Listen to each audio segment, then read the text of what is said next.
AM 560. The Answer.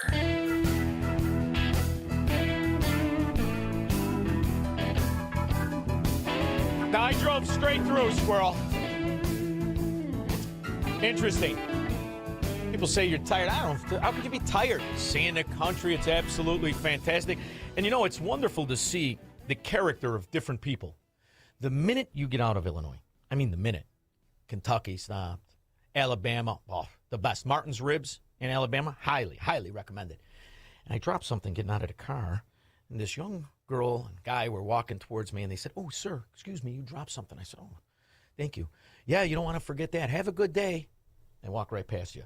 Just like in Chicago, except there were no guns or robberies, and I got to keep my phone. Chicago police are warning about a string of armed robberies near popular nightlife spots. A group of thieves holding more than a dozen people at gunpoint in recent. And I like the idea now that what is it, 39? We finally got the number. 39 shot, one dead. It's only one dead. What do you think those 39 are going to cost you that were shot? You see, it's almost the ghetto lottery because now you're on disability forever. Not to mention the health care bill that you never pay. And you realize the cost. Then you factor in the cars and the damage. And when insurance companies who are forced to give you insurance, no matter where you live, which is right there a crime, when they realize it's going to be dangerous, there's Democrats there. Danger! And they charge you more. Politicians can run on race. You know those people that said you dropped something out of the car, Squirrel? It was dusk. I wasn't wearing sunglasses, but they were not blue-eyed white devils. They were just decent people of character. Unlike the Chicago Democrat who tries to normalize 39 shot, 10 times as dangerous than Iran, than Tehran for Americans. Tehran, doesn't matter. I'm talking about people that are selling kids. George, Naperville. Sean, no kings, just teens taking over the city that works. Oh, George, aren't we lucky? We had nothing. Grew up with nothing except character. We didn't have a Gucci belt, though, Squirrel. No Gucci belt. I prefer my dangerous, armed, gangbanging scum with a Gucci belt. Why shouldn't he wear Gucci? $33,000 a year to not teach anybody how to read or think or reason or do math. Just the way the Democrats mapped it out. Normalize low living. And then start using it as a weapon against people who refuse to live low. And that's how you get the mass exodus you're pretending isn't happening. Peter Barrington. Sean, that Gucci belt is like the cherry on top of all this. But what I wanted to tell you, like you just said before, 39 shot, 1 killed. We're up, I think, like 15 since last year's Memorial Day. But, you know, the thing about Memorial Day is it's scary in Chicago because you don't know if it's shots fired or if it's fireworks. You know, just like on the Eisenhower, if you hear like shots, people are not celebrating the 4th of July in May, you know.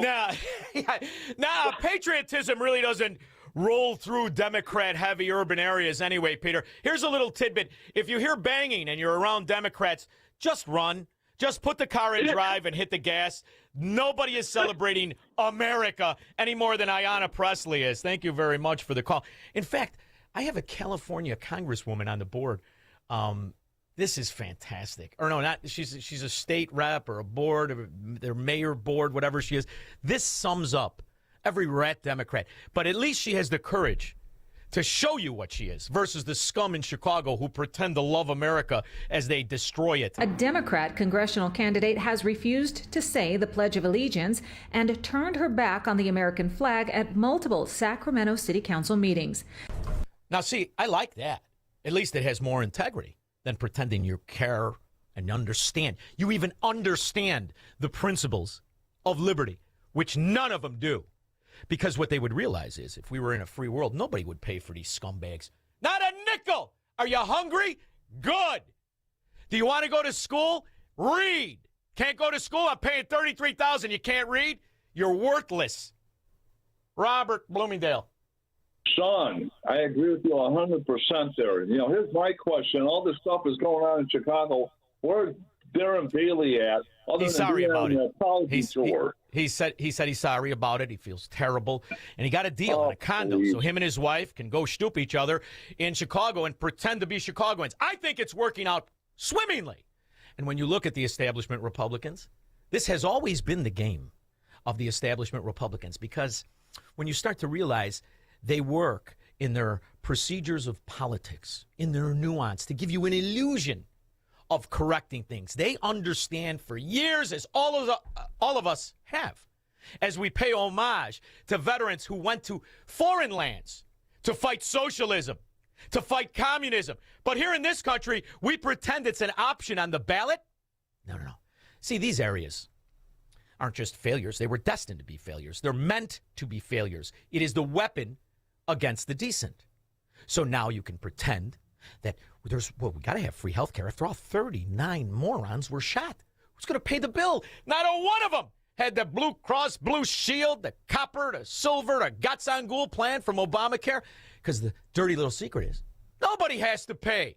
It's all free. Part of the healthcare safety net in this country is free clinics. Free clinics provide medical services through physicians and other allied health professionals. You know who else had free health care, Squirrel? Nazis. Oh, they did. National Worker Socialist Party. The Nazis had the same plan for health care and green energy as the American Democrats. And I think, I can read. We understand why we went to World War II, World War I. We understand all about it. But you know what I love? Is when Democrat morons who made money in a system saying things other people wrote, they pretend to know exactly what a Nazi is. See, Robert De Niro, he's a Nazi. His policies are exactly the same as the National Social Worker parties that he supports, that he votes for. And he still can't figure out how to get the word right. This is what happens when you don't have a director, Squirrel. He will not. We see it all the time. He will not want to leave. He set it up with his. I guess he's the Goebbels of the cabinet. Stephen Miller. He's a Nazi. Yes. Do you mean Goebbels? Cut! Hey, stupid! Let's do it again. It's Goebbels. Now say it this time like you mean it, stupid. Put a little effort into it. He will not. We see it all the time. He will not want to leave. He set it up with his. I guess he's the Goebbels of the. Said Goebbels, you fracking idiot. How did this idiot win an Oscar? 312-642-5600. This is the Sean Thompson Show, where Democrats are always wrong, Republicans are seldom right, and politicians are never, ever to be trusted. On AM 560, The Answer.